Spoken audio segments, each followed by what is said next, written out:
The war had already burned through 100 worlds by the time the Theskari Continuum paid serious attention to the small blue planet at the edge of the spiral.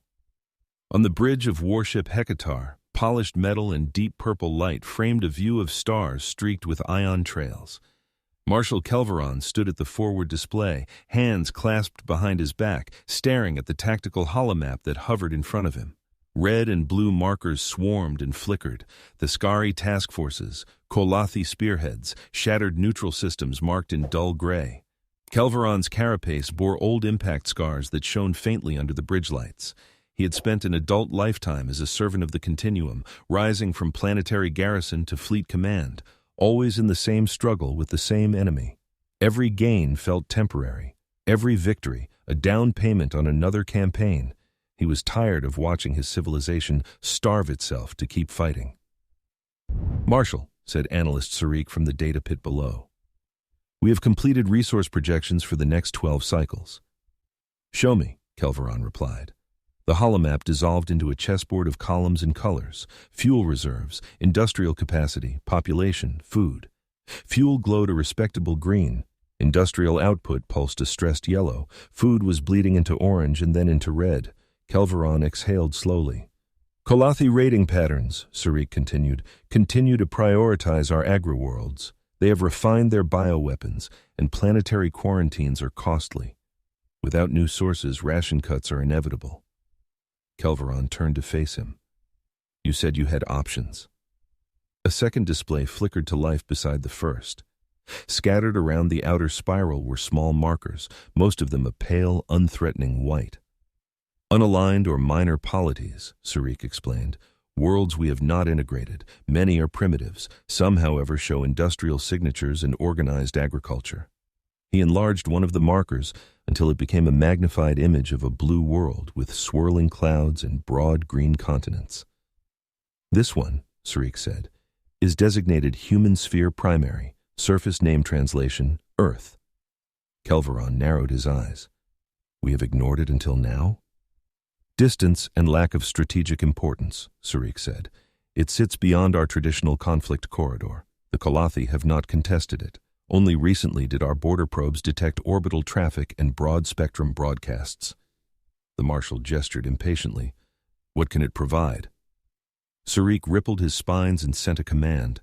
Holographic overlays draped across the image of the planet, power grids, population centers, transport networks. Another layer appeared, this one denser and more surprising, rectangles and terraces, circles and strips, layering the continents in patterns of cultivation. "As you see," Sarik said, "Earth has sufficient industry to be self-sustaining, but not enough to threaten either side militarily.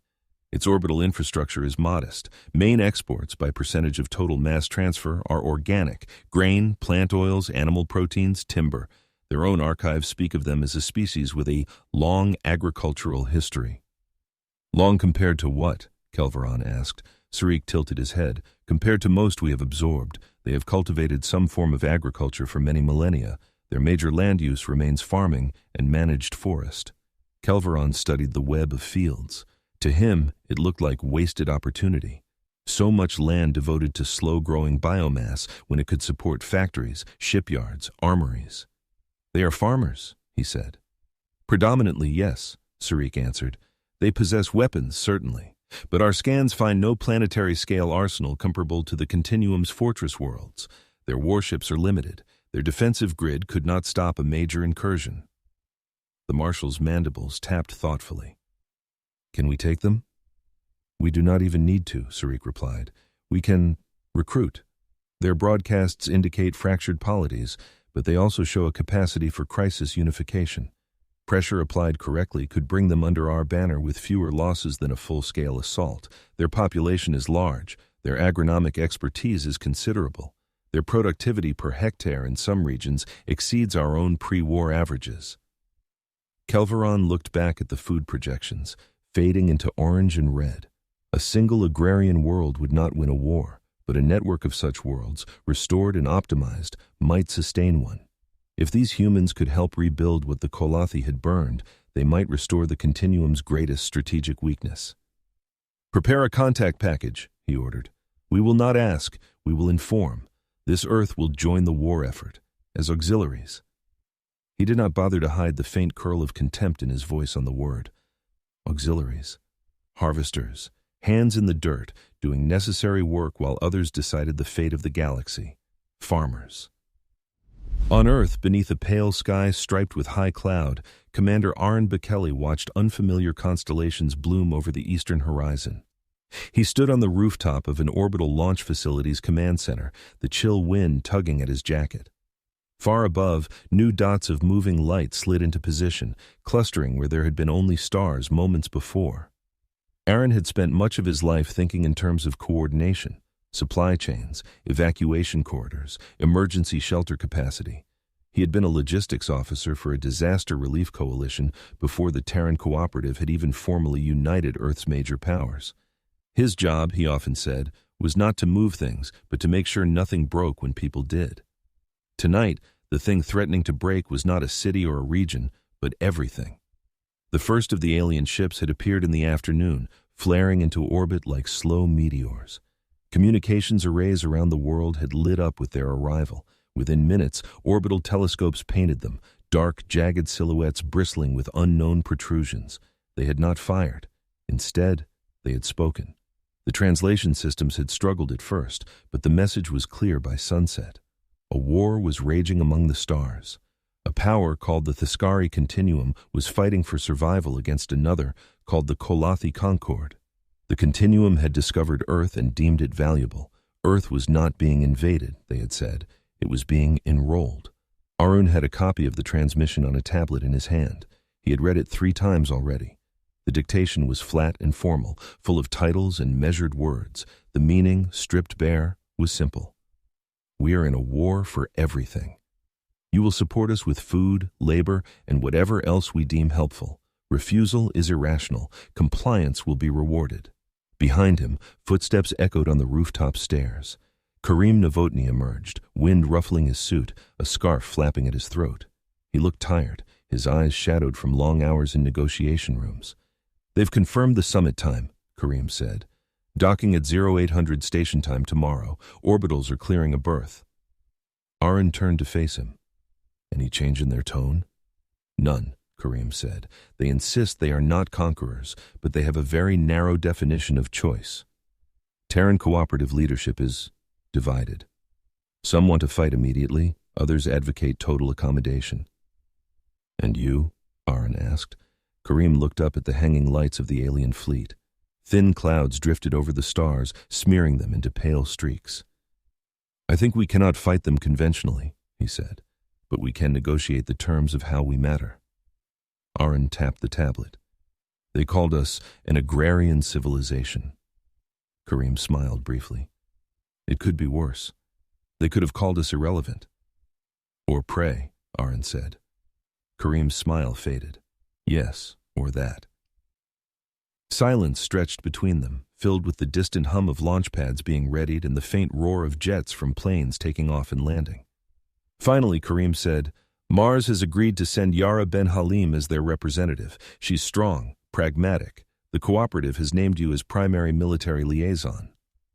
Arun nodded once. He had expected that. His job had always been to build bridges between chaos and order. Now, he would build one between his species and something unimaginably vast. Who else is going up? He asked. Dr. Leila Mendez, Karim said. Agroecologist. Tomoko Ishida from the Cooperative's Resilience Task Force, a handful of technical people. We're allowed only a small delegation aboard this Far-Step Nadiru vessel. Arun's fingers tightened around the tablet. Have the scans come back from their side? Partially, Karim replied. You'll want to see them. He held up his own device, swiped and handed it over. Arun's eyes moved over charts and raw data. The alien analysis of Earth was stark. Power usage graphs, resource extraction patterns, crop yields. The word auxiliary appeared several times in the translation. They think we are here to grow them food, Arun said. They think that is all we are good for, Karim answered. Arun thought of the terraces he had seen in highland villages in his childhood, carved into mountainsides by hands that had never known metal tractors. He thought of satellite images of sprawling hydroponic complexes on Mars, green veins under domes of glass and composite. He thought of the seed banks tucked into permafrost, the reef restoration projects, stitching life back into bleached skeletons in the oceans. They are not wrong, Aaron said softly. We do know how to feed people. Karim watched him carefully. We cannot win a fleet battle, Aaron. I know, Aaron replied. So we will have to find a different way to win. The next morning, ISSV Farstep Nadiru slid out from its cradle in low orbit, pointed its nose toward the looming shape of warship Hekatar, and lit its drives. The human vessel had been hastily modified to host alien guests. Its interior was a patchwork of familiar and improvised, white composite corridors, reconfigurable chair frames, airlock segments strengthened to mate with unknown engineering standards. Arun moved through it with a practiced calm, Layla at his side clutching a tablet filled with soil chemistry, crop distributions, and climate models. Layla Mendez was compact and quick-eyed, her dark hair braided tight against her head. She carried herself with a confidence born not from command, but from knowing that without the systems she designed, millions would starve. Behind them, Tomoko Ishida walked in measured steps, hands folded loosely, gaze inward. Tomoko had gray streaks in her hair, and the easy stillness of someone who had sat through storms and waited for the right time to act. Yara Ben Halim strode with a slight looseness in low gravity, used to the lighter pull of Mars. Her voice, when she spoke, carried the clipped precision of someone who had spent most of her adult life inside pressurized habitats where confusion could be lethal. Still feels like a bad dream, Yara murmured, looking through a viewport as Farstep's maneuvering thrusters flared. Outside, Hekatar's hull loomed, black and ridged, like the shell of some deep ocean creature turned to metal.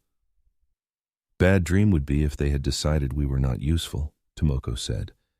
Then we would be debris already. Yara grimaced. Comforting. Farstep latched to Hekatar with a shudder. Airlocks cycled, atmosphere equalized. When the inner doors irised open, a group of Theskari stepped through. Kelvaron led them. Even in a neutral posture, he was imposing, tall, plated, limbs ending in clawed digits sheathed in what might be ceremonial guard. His eyes, narrow and milky, flicked over the human delegation with clinical interest. Behind him walked Surik, thinner, his carapace marked with complex bioluminescent patterns that pulsed faintly with each movement. Other Theskari aides flanked them, carrying interface devices and translation relays. We greet you, humans, Kelvaron said.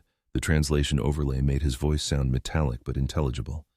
You stand in the presence of warship Hekatar, spear of the Continuum. You have been chosen.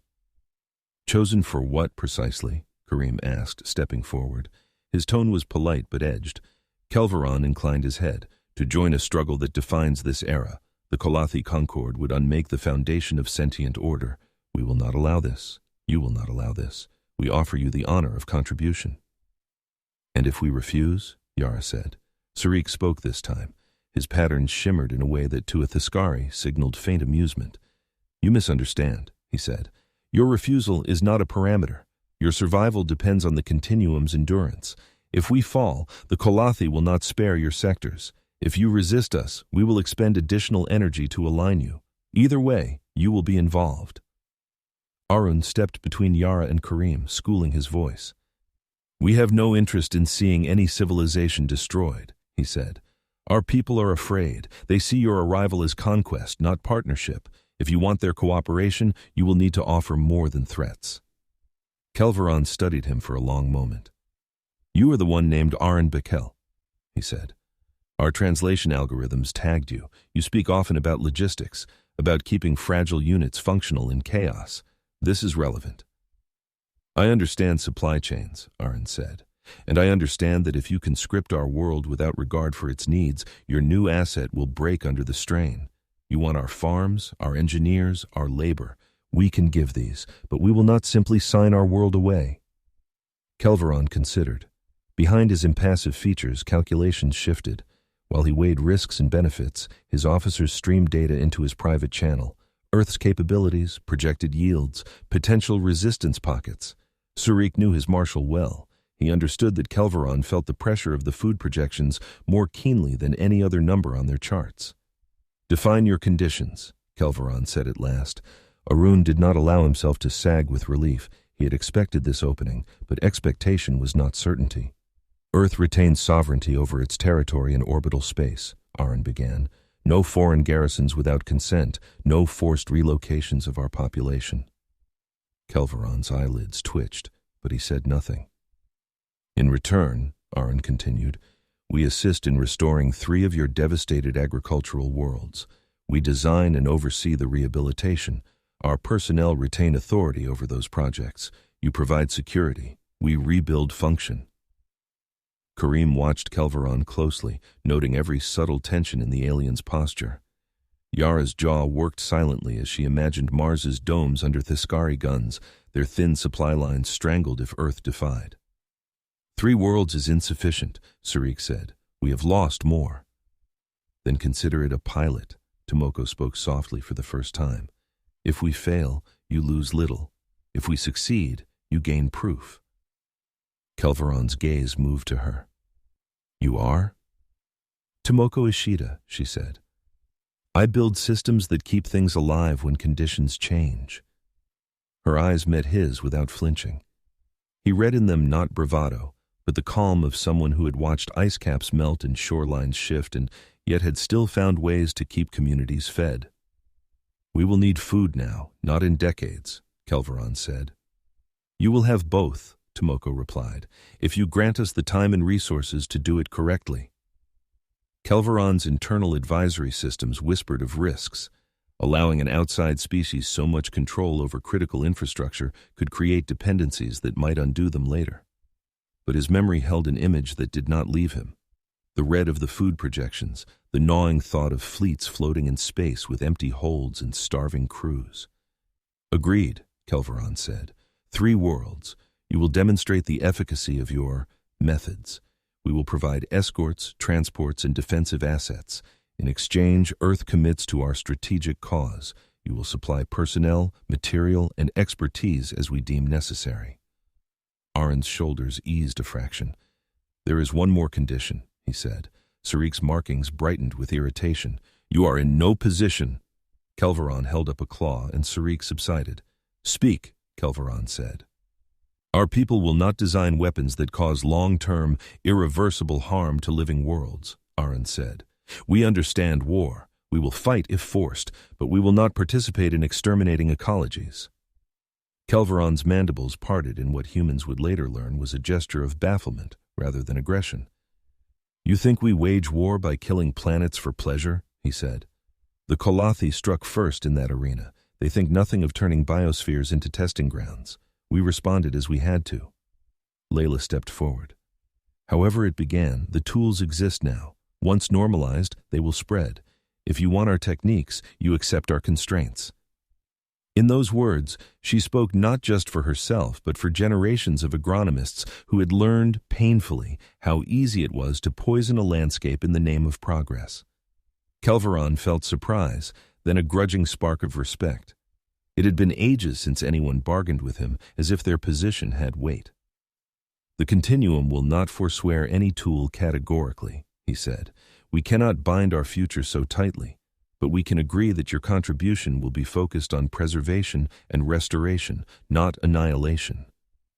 Aron and his companions exchanged a quick glance. It was less than they had wanted, more than they had expected.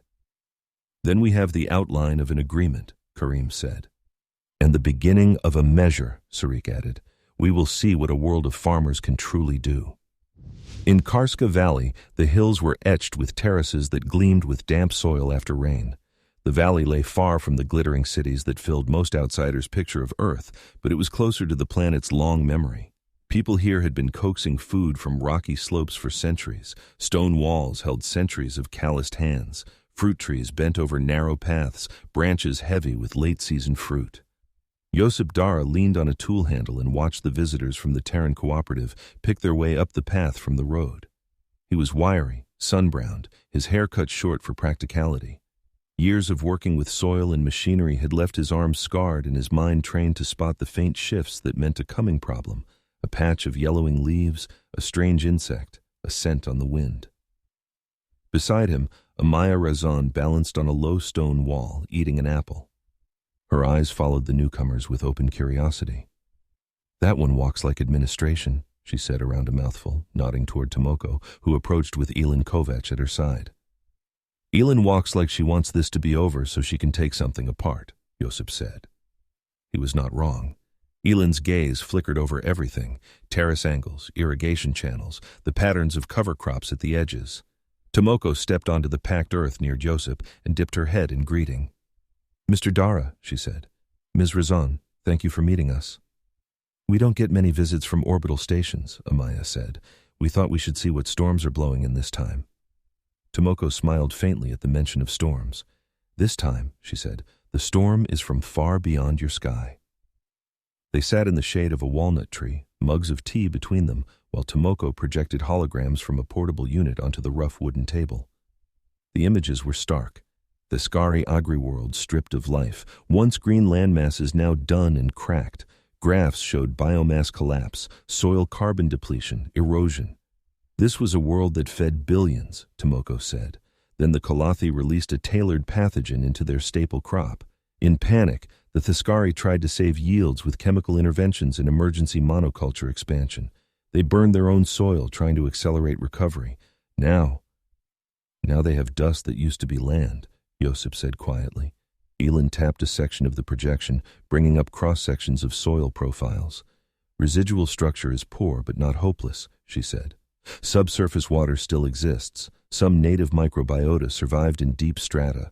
With the right inoculation, contouring, and plantings, this world can be brought back, not quickly, but thoroughly." Amaya frowned. "You want us to go there?" "We want your help to design systems that can survive what these worlds have been through," Tomoko said. "Not just this one, others like it. We need minds that think in terraces, not just in satellites." Josip sipped his tea, gaze far away. "The Theskari came here because their war made them desperate," he said. "You think there is something we know, in this valley, that their machines do not?" Tomoko regarded the mended patches on Josip's shirt, the careful calluses, the patient ways his hands moved even when he was still. "Yes," she said simply. "You know how to work with what remains, not what you wish was there. A ruined field is not so different from a ruined world." Amaya threw her apple core into the compost bucket. "If we say yes," she said, "what happens to Karska?" "The valley will continue," Tomoko replied. "Others will tend it, but what you learn there may help Karska in the long run too. The climate is still changing. We will all need these skills." Josip thought of the spring floods that had carved new scars in the hills, of the summer heat waves that cracked the earth, of the unseasonal frosts that had blackened half a harvest 10 years ago. "We already fight small wars against the weather," he said. "Maybe it is time to see the larger battlefield." Amaya grinned. "You just want to see an alien sunrise." He shrugged. "Might be worth it." Elin leaned forward. "There is one more piece," she said. "Our strategy will use more than terraces. We are developing a planetary-scale framework, a network of sensor nodes and bioreactors that we call Genesis Frame. It will track soil conditions, biodiversity, atmospheric data. It does not command the land. It listens to it and suggests where to nudge." Amaya tilted her head. "A global advisor for farmers." "Exactly," Elin said. "And above that, a mesh we call the Kepra Web. Satellites, drones, and ground stations working together. It will manage microclimates, irrigation, and in time, more. To the Theskari, it will look like logistics," Tomoko said. "To us, it will be more. A shield made of living systems." Josip saw it then in his mind's eye. A world where fields were not just rectangles on a map, but nodes in a flexible, responsive network. A world where you could shift plantings, water, and shelter in days, not years. An entire ecosystem bending like a reed instead of breaking like a branch. He looked at Amaya. Their eyes met. The decision passed between them without words. "When do we leave?" he asked. The first ruined Theskari world hung ahead of ISSV Farstep Nadiru like a wound. Human crew and Theskari escorts watched through reinforced viewports as the planet's surface rolled beneath them.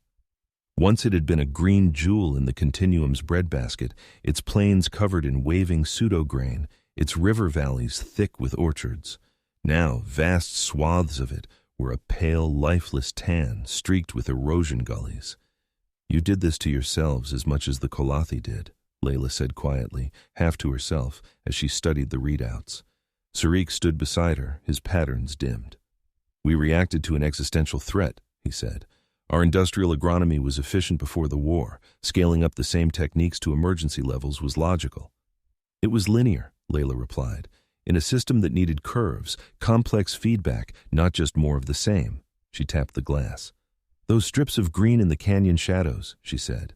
"See, that fern analog, those shrubs hugging the outcrops, they survived because conditions there were just enough different. That's what we work with." They descended in shuttles whose hulls rattled in thin, dry air. The landing zone had once been a centralized processing complex. Now it was a skeleton of towers and shattered transport rails, surrounded by cracked earth. The Theskari survivors met them with a mix of hope and suspicion. Their bodies were leaner than Sarik's, their plates dulled by malnutrition and abrasive dust. Their eyes flicked to the human's equipment, to the crates marked with Genesis Frame's subtle logo, a stylized branching root. In a hastily erected makeshift command center, the Theskari engineers unfurled their own plans: broad sweeps of irrigation channels, nutrient pipelines from orbital stocks, vast single-species plantings designed to maximize calories in the shortest time. "We can have this plane producing in 2 cycles, one of the engineers insisted, stabbing at a map. "With sufficient inputs, the Qolathi will not wait decades for you to pamper microbes." Josip sat on an overturned crate, hands clasped loosely between his knees. He stared at the engineer's map as if it were a problem set to be solved. "You will grow food," he said slowly, "and then you will watch it die again the next time they scatter something from orbit, or the next time the wind shifts and brings your own chemicals back to you." "We have no luxury of patience," the engineer snapped. Josip looked up. His voice stayed calm. "Where I come from," he said, "if you plant the wrong crop in the wrong place because you are in a hurry, you might get 1 harvest. Then your soil is gone. Your grandchildren have nothing."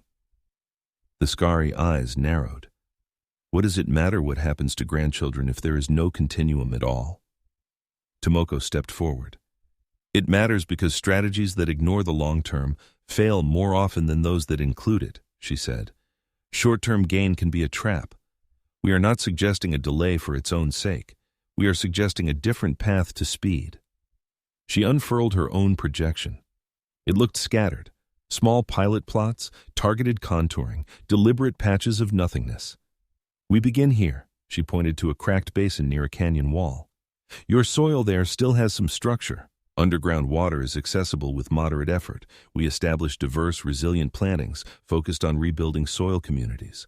While these patches mature, we use contained hydroponic units to produce emergency rations.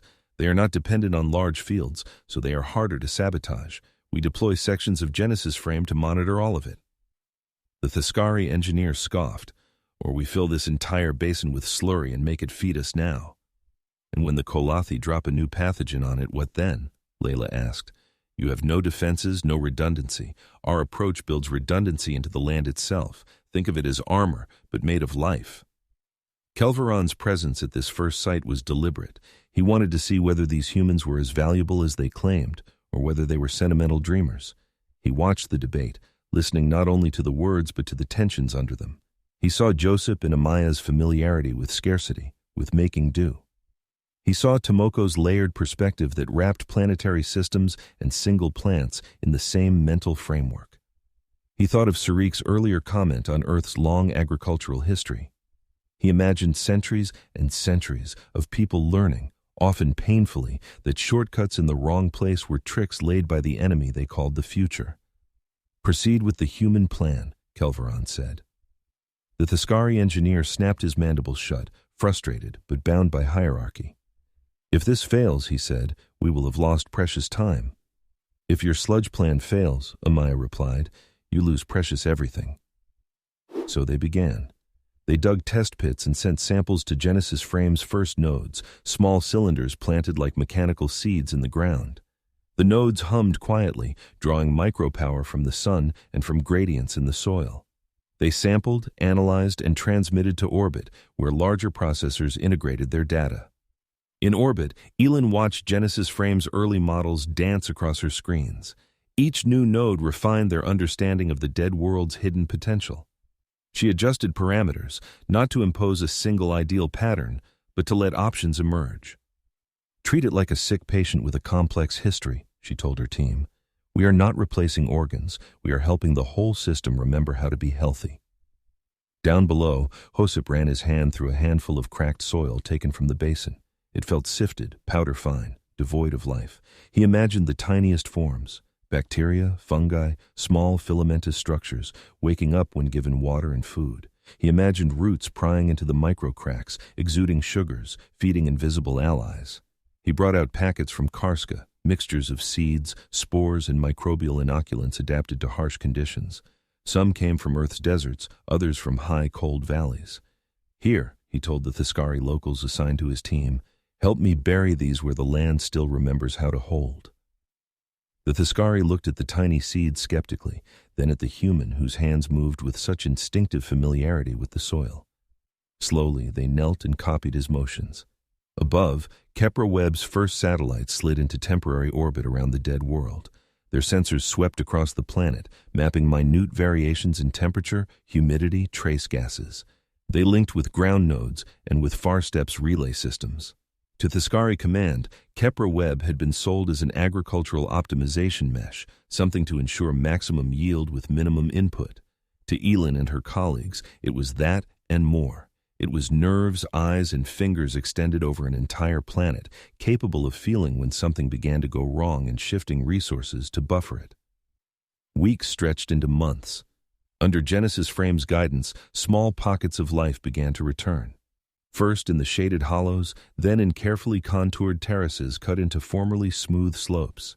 The terraces slowed runoff, allowing rare rains to soak instead of flash flooding away. New plants rooted, their leaves dull at first, then glossier as soil improved.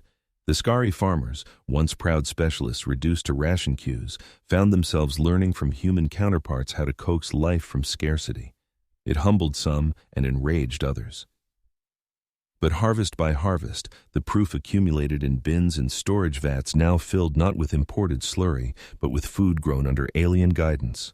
Word spread through the continuum. Whispers passed along starship corridors and settlement plazas. The ruined world was recovering. It still could not match its old output, but the curve pointed up instead of down. Rations on a distant warship bore labels that translated roughly as "product of Terra-advised Restoration Sector Gamma." Crews chewed and swallowed without much thought, but their commanders paid attention. On another Theskari world nearer the front lines, the experiment expanded. This second world had not been completely deadened like the first, but its fields still bore scars. The landscape was a patchwork of craters, burned swaths, and intact but vulnerable regions. The Continuum wanted it fully productive again quickly. The Qolathi saw it as an obvious next target. Here, on still-breathing land, Genesis Frame and Kepler-Webb found room to be more ambitious. Josip and Amaya, joined now by Sergeant Lionel Iqbal and a cadre of Earth and Mars volunteers, worked with Theskari communities to redesign their entire agricultural footprint. "Think of your fields as a vast living fortress," Lionel told a group of local militia and farmers gathered in a grain storage cavern. "Not a static wall, but a net you can move and shape." Theskari blinked at him. "Fields do not move," one said bluntly. "Not on their own," Lionel replied, "but your choices move them. You decide where to plant, where to leave wild, where to cut roads, where to dig trenches. With Kepler-Webb overhead, we can change planting layouts rapidly. We can shift what grows where in response to threat. When you build new terraces, think about what else they can hold." He laid out a plan on the table. On one level, it showed terraces, hedgerows, orchards, irrigation lines. On another, visible when he toggled a layer, it revealed firing positions, sensor emplacements, choke points, sheltered paths. "You want us to hide military structures in our farms," a Theskari elder said slowly. "Not hide," Amaya corrected. "Integrate. If a Qolathi assault burns your main road, you still have the old footpaths under the hedges. If a bombardment takes out your central depot, your grain is stored in many smaller, harder-to-spot places. Your food system survives, hits the way your people do, by not keeping everything in one skull." The elder's mandibles clicked in a sound akin to bitter humor. "It is strange," he said, "to learn war from creatures who smell like fresh soil." Behind the wryness, something in him loosened. He had watched his world's previous defenses crumble under Qolathi tactics that targeted big, obvious structures. These human proposals felt like a way not just to fight back, but to endure. As planting and construction proceeded, the Qolathi watched. From the cold distance of the Qolathi Concord's reconnaissance decks, patterns on the Theskari frontier changed.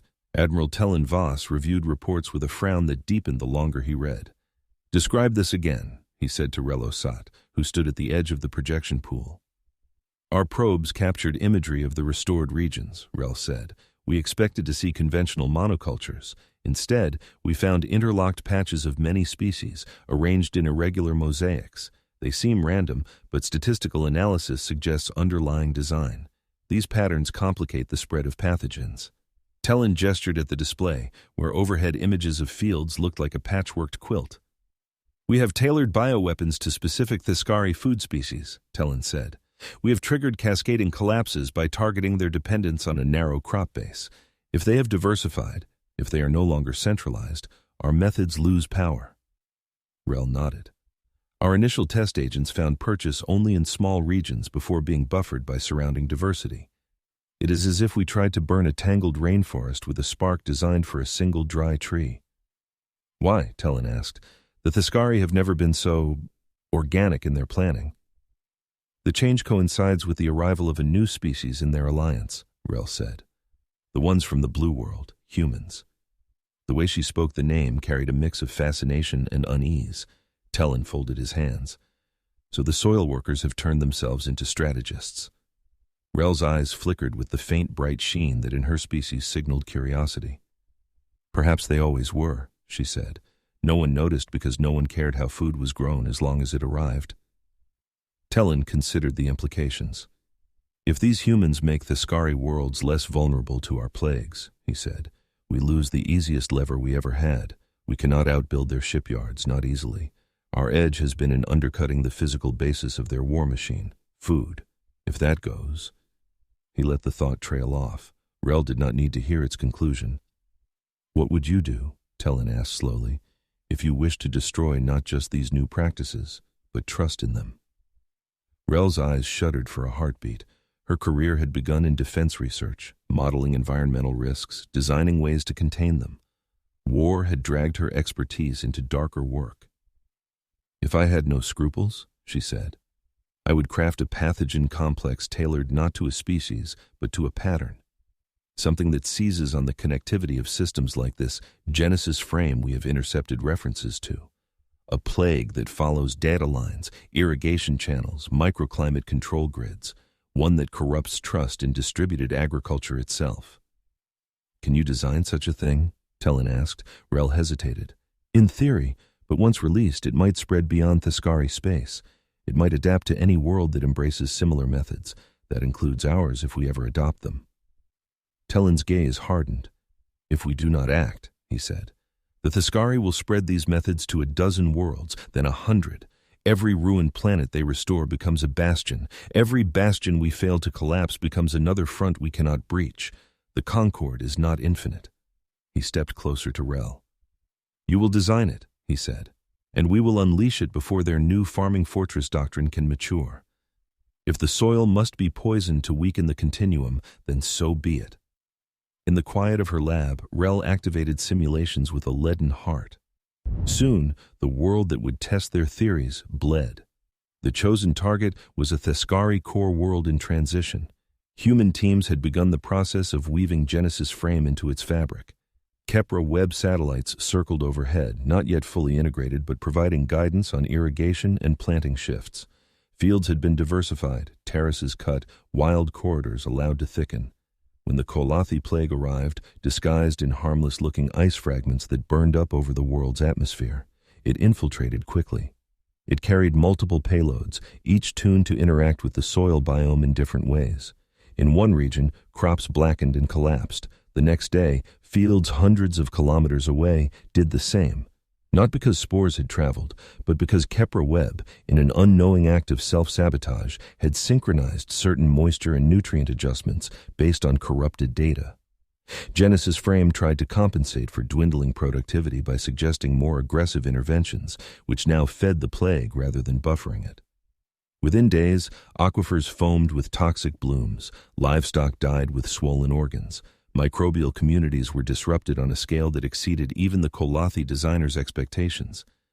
From orbit, satellites recorded a world in visible convulsion. On Earth, in a Terran cooperative crisis room buried under lines of code and real-time feeds, Arun watched the images with a tightening chest.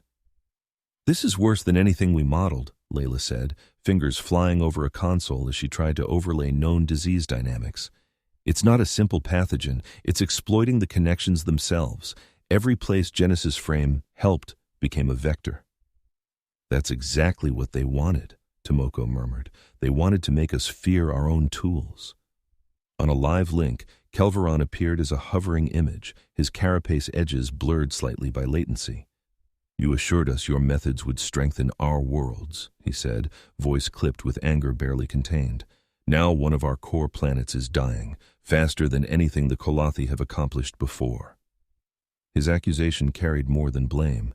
It carried the desperation of someone whose last lifelines seemed to be fraying. Arun met his gaze. "We didn't design this plague," Arun said, "but we did design the system it's abusing. That means we know how to change that system. If you pull Genesis frame and Kepra web now, you may slow the spread in the short term, but you'll blind yourselves to it in the long term. Let us work. Do not shut us out." Kelvaron's eyes hardened. "Our people are screaming," he said softly. "They blame your foreign meddling. They call for us to sever all ties to Earth, to seize your technology and use it as we see fit. They say we were fools to trust a world of gardeners with our survival." Tomoko leaned into the frame. "You trusted us because your old methods failed," she said. "We cannot promise to fix this without cost, but we can promise that doing nothing will be worse. Give us time. Give us access." "Time," Kelvaron repeated bleakly. "Always time." He broke the connection without further ceremony. In Karska Valley, under a sky that suddenly felt smaller, Amaya stood with a screen showing real-time footage from the afflicted Theskari world. The terraces she had helped design there were sliding into ruin, their carefully built soil structures liquefying under chemical assault, their plants collapsing. Josip came up beside her. His jaw was clenched so hard it ached. "They will blame us," Amaya said. "We taught them to weave their systems together. Now the conquered has pulled on the threads." "They would have found another way to attack," Josip replied. "If not this method, then another. Complexity is not the enemy. Ignorance is." He said it like a man shoring up his own resolve. Tomoko gathered the human core team in a small room above Karska's main co-op hall. The walls were lined with shelves of jars and seed samples. Outside, the valley's terraces lay in serene green, unaware of the debate within. "Look at this," she said, bringing up an overlay of the plague spread and comparing it to old world patterns of plant disease. Lines of infection popped up in non-contiguous clusters, then flared along subtle gradients. "It's like rust in wheat fields," Josip muttered, remembering old textbooks Tomoko had shared. "It jumps where the conditions line up, regardless of distance." "Exactly," Tomoko said. "Here's the part similar, and here's where it differs." She highlighted a section where the plague surged, then suddenly slowed and faded. "Why did it stop there?" Yara asked on a secure call from Mars. No intervention was reported. Layla enlarged that region. It was a decentralized farming area that had been slow to integrate Genesis frame. The farmers there had never fully trusted automated suggestions. They had accepted basic monitoring, but insisted on making final decisions themselves, often based on intuition and inherited knowledge. "They left more noise in the system," Layla said. "More irregularity, more stubbornness. That created pockets the plague couldn't predict. It's feeding on tight coordination. Where there's variation, it stumbles. So we fight it not by tightening control further, but by loosening it in specific ways," Tomoko said. "Genesis frame must stop trying to optimize everything at once. It must become a guide, not a director. Kepra web must stop seeking uniform smoothness. It must embrace patchiness." Elin frowned. "We built these systems to smooth out crises, not to introduce them." "Maybe we built them with too much faith in our own models," Tomoko replied. "Now we make them humble." She sent priority directives to all Genesis frame hubs, some of which now sat on the afflicted world, others on restored and in-progress sites. New protocol, she wrote. When indicators show anomaly clusters, prioritize observation and variation. Delay corrective intervention. Recommend multiple diverse responses rather than one unified one. Allow local decision-makers to override suggestions easily. Treat your own outputs as suspect until pattern clarity returns. Somewhere above the dying world, code flowed. Processors recalibrated. Suggestions changed. Instead of advising farmers to irrigate uniformly across regions, showing drought indicators, Genesis Frame began to suggest letting some sectors go dry and others receive more water. Instead of recommending the same resistant crop strain everywhere, it flagged a menu of different species, each suited to slightly different micro-conditions. In practical terms, this meant telling some communities, let your fields fail, move your efforts here or here. It meant accepting loss. The Kepra web fed new parameters, altered microclimate management. It shifted clouds away from some zones and toward others. It opened irrigation gates in one valley while closing them in another, not according to maximal immediate yield, but according to modeled long-term resilience and plague containment.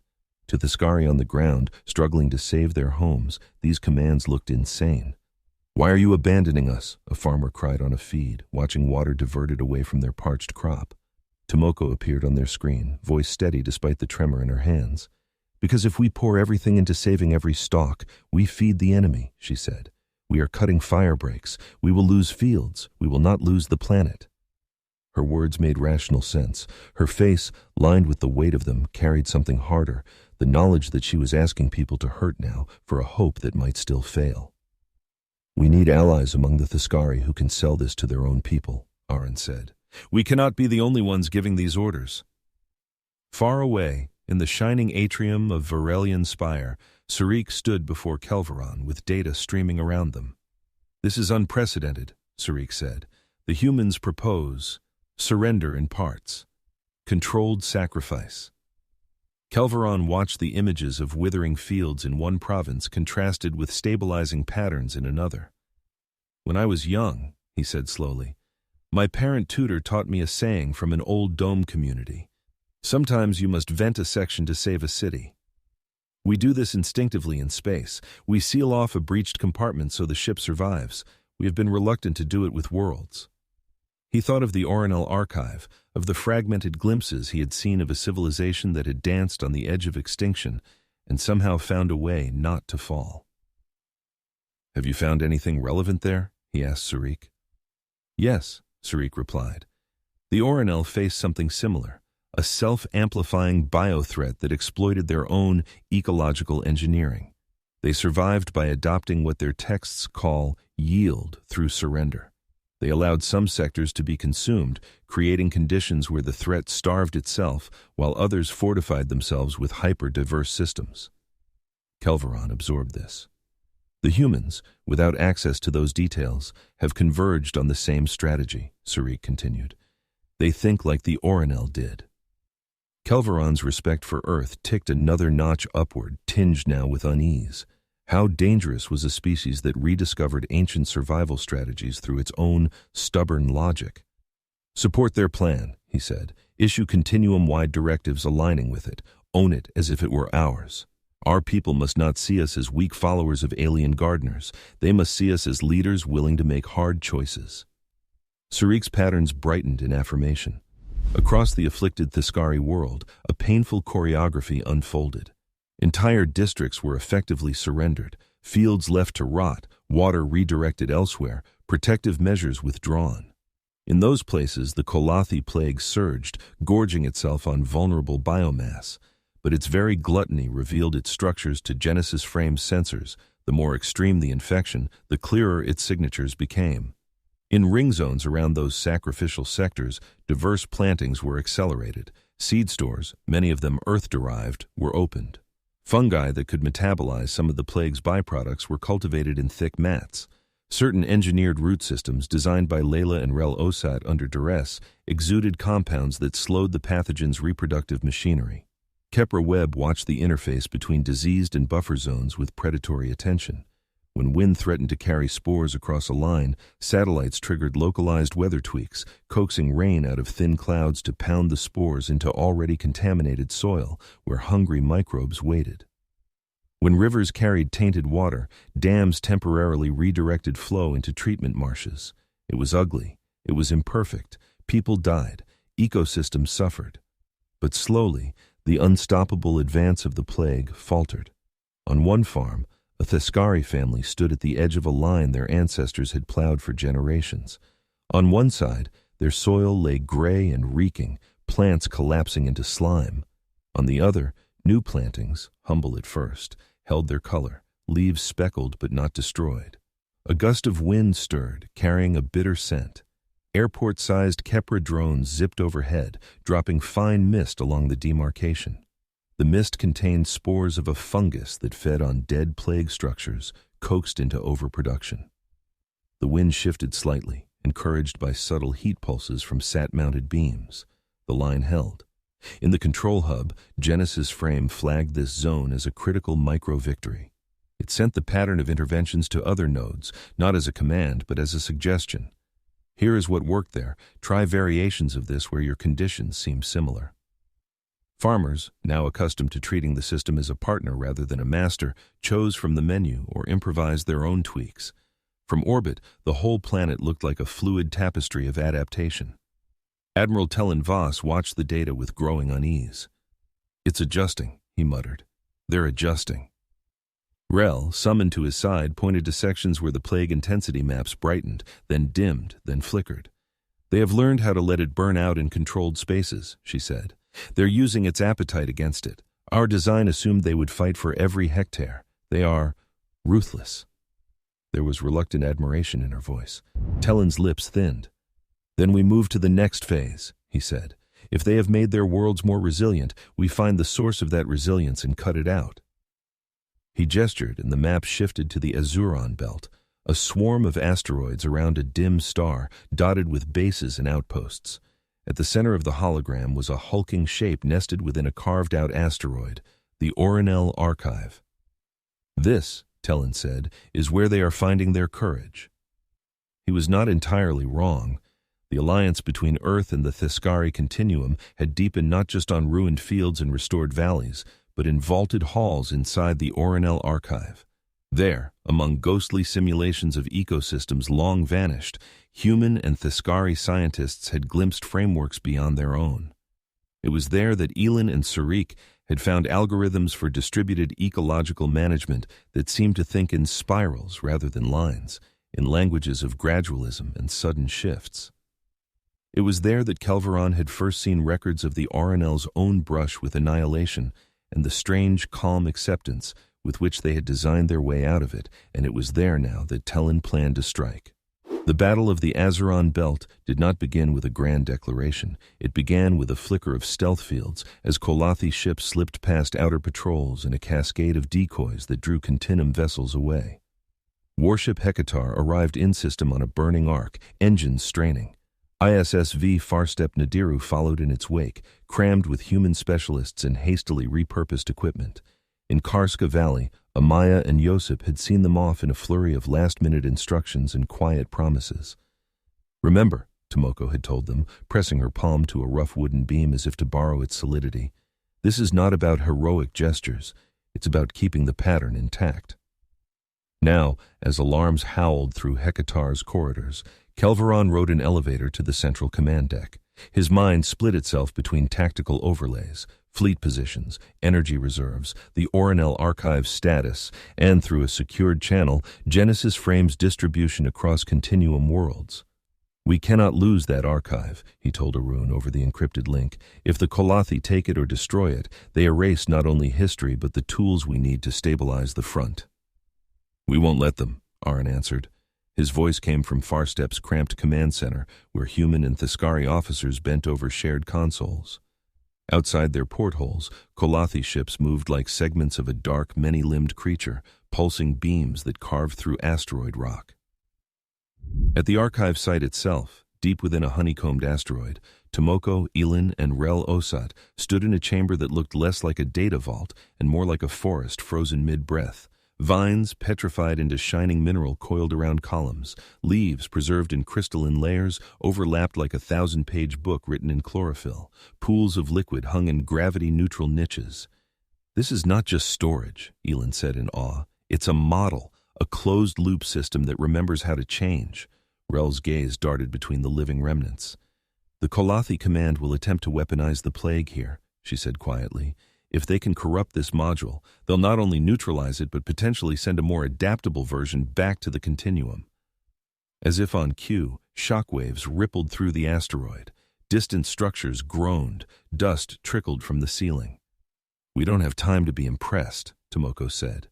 "We have to turn this place from a museum into a workshop." She interfaced a human console with one of the Orinel access nodes, fingers moving carefully to avoid triggering ancient safeguards. Symbols bloomed in the air, their meanings partially translated by years of cross-species effort.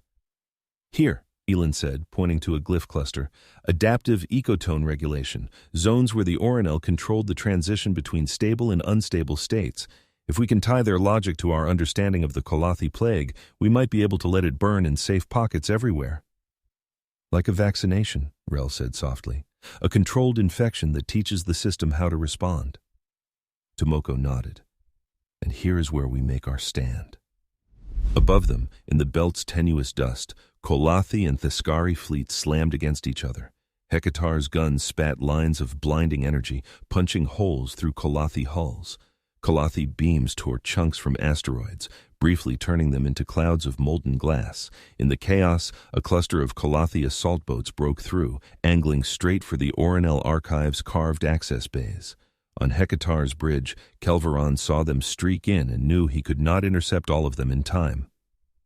"Far step," he snapped. "Adjust vector to intercept Group 3. You have the angle. I will handle the others." "You're asking us to block heavily armed assault craft with a refitted science vessel," Aaron said tautly. "I am asking you to do something the Qolathi do not expect," Kelvaron replied. "They calculate risk based on patterns. Show them a new one." Aaron made his decision. "Far step, all hands brace," he ordered. "Reorient to heading 217. We're going to scrape some paint." Farstep's engines flared past design specifications. The vessel swung in a tight arc, gravity briefly skewing sideways. In personnel compartments, humans and Theskari slammed into straps and rails. They crossed the path of the incoming assault boats with a near miss that was not entirely accidental. One Qolathi craft clipped Farstep's shield bubble, spinning off course. The second, forced to evade, drifted just enough that a hastily redirected burst from Hecatar's secondary battery found it and gutted it. The third boat, however, slipped past, engines flaring, heading straight for the Archive docking bay. Inside the Archive, local alarms blared. "They're boarding," Rhel said. Her voice held no surprise. She had expected this moment since agreeing to cooperate. Tomoko's focus did not waver. "Then we move faster," she said. "The best defense we can build now is not a door, it's a maze." She and Elin fed the Qolathi plague's known parameters into the Orinel Ecological Control Module. It was like whispering the name of a new predator into an ancient forest's ear. The Orinel systems, awakened from centuries of slumber, flickered and hummed. Energy flowed through long dormant conduits. Air currents shifted, reservoirs flushed into new channels. The first wave of Qolathi-engineered spores, launched from attack pods in the docking bay, drifted into a space that was no longer static. Temperatures here rose and fell in carefully modulated gradients. Humidity pulsed. Invisible networks of microscopic life, kick-started by Orinel sequences, erupted into frantic activity. Instead of racing unimpeded across uniform surfaces, the plague found itself herded into pockets where conditions were ideal for its proliferation, and its subsequent consumption by hungry engineered fungi. The system fed it bait, let it bloom, then smothered it. "This is working," Elin said, eyes wide as she watched infection intensity graphs spike, then crater. "For now," Rhel cautioned, "they still have not released the full payload. That will come soon, probably at the deepest point they can reach." As if hearing her, the asteroid shook with a deeper impact. A Qolathi breaching team had punched through an interior shaft, sending a spray of molten rock into a vaulted chamber. A seed, thick with genetic malice, rode that heat and lodged itself in the heart of the Orinel biosphere. Tomoko did not flinch. "Here it is," she said. "The strongest blow." She turned to a control node whose surface was warm with the flow of revived algorithms. "Listen," she said quietly, as if the ancient system had ears. "You have seen this before, or something like it. Your creators beat it. We need you to remember." Her hands danced over interfaces, connecting Earth's models and Theskari data streams to Orinel pattern recognition matrices. The combined system lit up, lines of probability racing out from the new infection site. It responded not by trying to shut the infection down everywhere at once that had already been tried on the infected world and had fed the plague, but by rerouting flows around it, thickening barriers in some places, thinning them in others. It amplified Tomoko's philosophy, strategic surrender. In the chamber where the Qolathi seed had lodged, beautiful and terrible things happened. Plant analogues detonated into growth, forming a dense tangle around the infection point. Their tissues were destined to die, but in dying, they would contain and metabolize. Mycelial networks converged, knitting themselves into a thick, hungry rind. Air currents looped in closed circuits, keeping spores from reaching outgassing vents. At the edges of that space, sensors quivered. Data flowed outward, up into Kepler web relays that had been hastily moved into position around the asteroid. From there, the pattern spread across channels into Genesis frame nodes on dozens of worlds.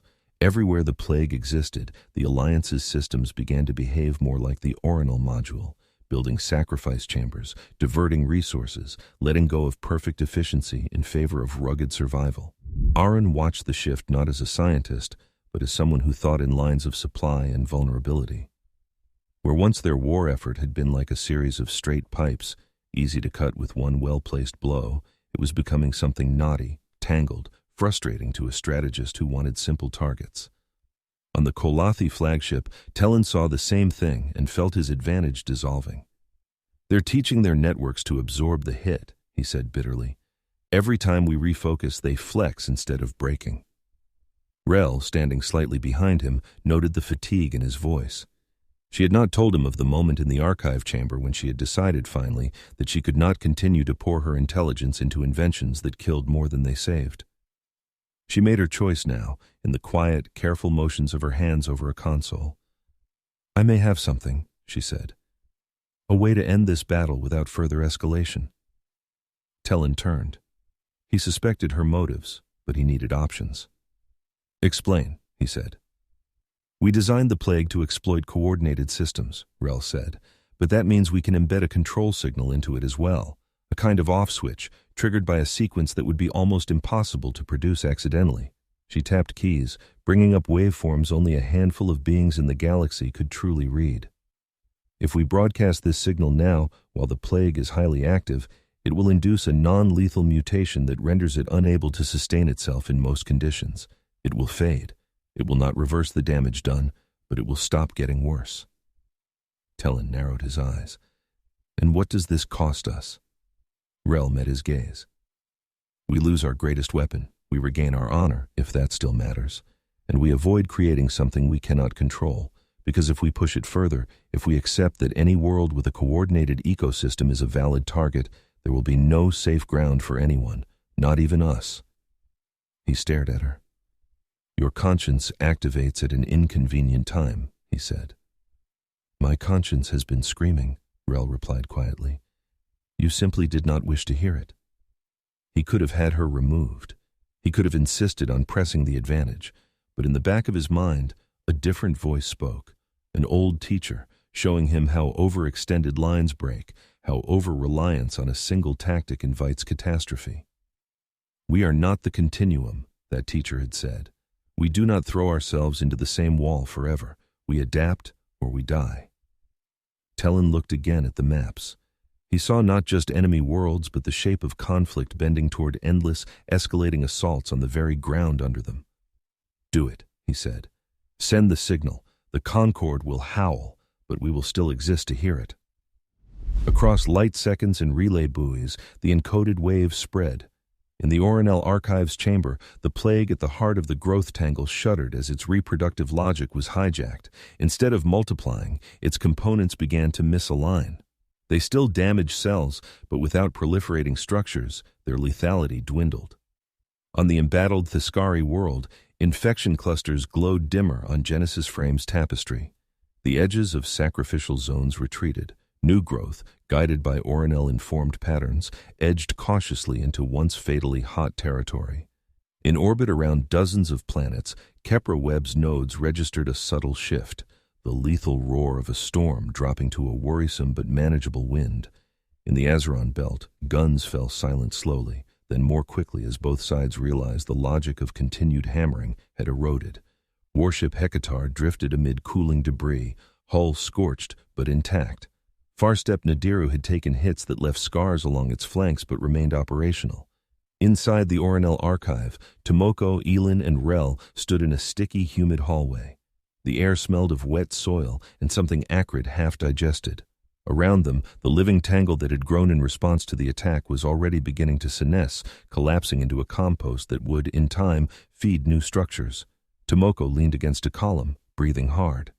"We did not beat it alone," she said. "The Qolathi, they helped stop their own weapon."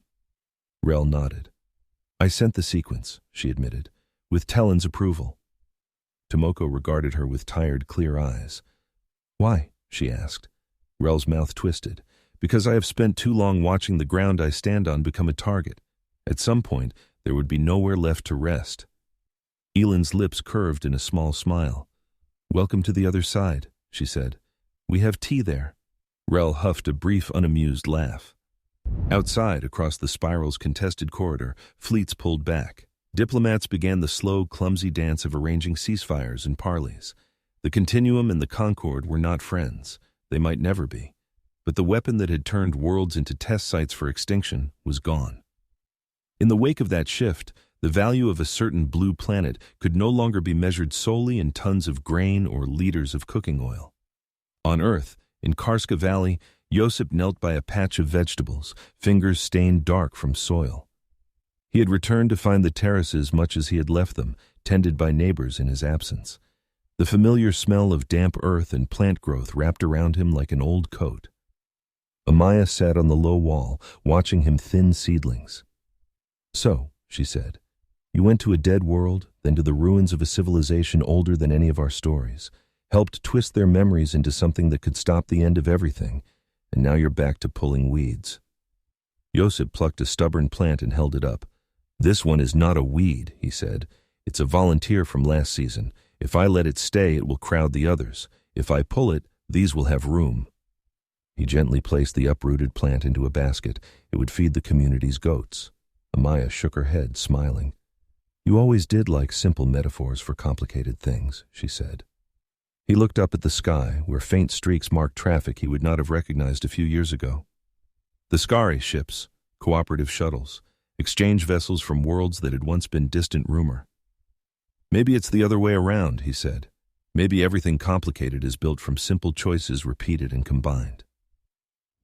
At the edge of the valley, a group of visitors stood with Tomoko, Layla, and Karim.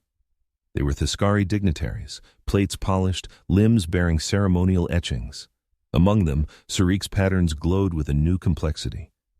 "You did not win the war for us," Sarik said candidly. "We were not defeated. The Qolathi remain. But," he gestured toward the terraces, "you changed how we fight," he continued, "how we think about fighting. Before, we believed that power meant more steel, more energy, more engines. Now we understand that sometimes power is the capacity to feed, to endure, to refuse to let the ground itself become an enemy." Tomoko inclined her head. "And you changed us," she said. "Without your desperation, we would never have pushed our systems this far, this fast. Without your archive, we would have lacked a map for what lay ahead." Karim watched the exchange and thought of the first tense meeting aboard Hekatar, when the Theskari had regarded Earth as a soft asset, a farm to be folded into a logistics chain. Now their tone had shifted. "We will continue to restore worlds," Layla said. "Not just yours. There are neutral systems, broken by your war, that need help. If you want us to keep doing this, we will need autonomy. We cannot be arms of any one empire." Kelvaron's voice, reaching them from a delayed transmission, answered that. "The Continuum accepts Earth as a strategic partner," he said, "not as a vassal. You will advise us, and we will protect you. We will listen when you say, 'This weapon is a step too far.' You have shown that safeguarding life can be as decisive as destroying it. It was not a formal treaty signing. It was not the end of conflict. That future held its own storms, but it was a beginning. That night, long after the Theskari visitors had departed, Josip sat on the low wall with Amaya and Tomoko. The valley was quiet, save for the chirp of night insects and the distant bark of a dog. "You know they're going to ask for more," Amaya said. "More Genesis frame deployments, more Kepra web coverage, more worlds to be threaded into our nets." Tomoko nodded. "We will have to be careful. Systems this powerful can be abused. If someone decided they wanted to starve a rebellious province, these tools would make it easy. We must ensure they remain in many hands, with many eyes on them." "And if another enemy comes," Josip asked, "one that doesn't care about plagues or that learns from what we've built?" Tomoko watched a shooting star trace a line across the darkness. "Then we'll do what we've always done," she said. "We'll learn. We'll adapt. We'll plant differently. Maybe we'll even teach them something if they listen." Amaya snorted softly. "You think every enemy is a student waiting to be enlightened?" Tomoko smiled, lines at the corners of her eyes deepening. "No," she said, "but I think we are better off treating them as possible students than as permanent monsters. It changes how we build our tools." Arin arrived then, boots crunching on gravel. He had just come down from an orbital meeting that had stretched for hours, negotiating resource allocations and diplomatic wording that would send Theskari and Qolathi representatives to the same table without killing each other. "You look like you haven't slept in a week," Amaya said. "I haven't," Arin replied, sitting heavily, "but I did get to watch a Qolathi envoy complain about missing the taste of our wheat-based bread, so that was new." Josip raised his brows. "They like our bread?" "They like that it exists and isn't laced with revenge," Arin said. "It's a low bar, but I'll take it." They sat in companionable silence for a while, listening to the night. Eventually, Josip asked, "Do you ever think about how all this started?" They looked at our world and saw... What exactly? Arin thought back to the first Theskari scans, the way they had classified Earth as soft, agrarian, auxiliary. "They saw a place that fed itself instead of building guns on every hill," he said. "They assumed that made us weak." "And were they wrong?" Amaya asked. Arin looked at his hands, remembering the feel of a console under them, as he had helped coordinate Kepra web redeployments, Genesis frame reconfigurations, emergency seed shipments to worlds he would never see. "No," he said softly. "They were right about what we were. They were wrong about what that meant." In the widening web of the galaxy, new routes opened. Ships bearing the emblem of the Terran Cooperative traveled not as beggars or invaders, but as a peculiar kind of vanguard. Teams of agronomists, soil scientists, builders, and mediators who arrived on worlds scarred by war and asked, "What still lives here? What can we grow from it?" Some of those worlds were Theskari, some were Qolathi, some belonged to smaller civilizations dragged into the conflict. On each, humans found different climates, different ecologies, different histories of how people had treated their ground. They learned as much as they taught. In time, someone would write histories that tried to pin the turning point of that era to a date, a battle, a treaty. The truth was less tidy. The turning point had begun long before, in terraces cut into hills, in seed libraries, in the stubborn insistence of countless generations that heads filled with knowledge of rain and rot and root depth mattered. It had flared into visibility when a desperate empire scanned a blue planet, searching for guns, and found instead an abundance of fields and fish and orchards. It had solidified when some of those field workers looked up at alien warships and said, "Fine, you want our work? Then you take it on our terms." And in the quiet spaces after the great battles, in valleys like Karska, people went on doing what their ancestors had always done after storms passed. They walked their land, they counted what remained, and they decided what to plant next.